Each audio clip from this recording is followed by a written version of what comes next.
नमस्कार, म प्रकाश Malla, site supervisor गुरुबारी खानेपानी नमस्कार प्रोजेक्टमा नमस्कार आज म उपस्थित भएको छु। नमस्कार वर्षौँदेखि खानेपानीको अभावमा झेल्दै आएको यो बस्ने गाउँमा आज पूर्ण रूपमा खानेपानी सञ्चालन भइसकेको छ।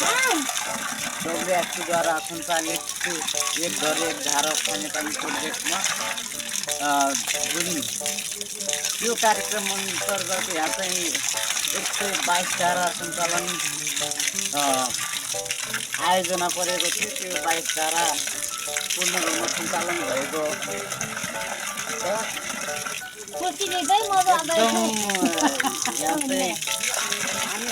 यहाँ गाउँवासी एकदम खुसी यहाँ हाम्रो अध्यक्षज्यू हुनुहुन्छ। हाम्रो अध्यक्षज्यूको घरमा नमस्ते, मेरो तर्फबाट म गुरुबारी अध्यक्ष हो। तल पनि 122 धारा हामीलाई धेरै धेरै खुसी लाग्यो।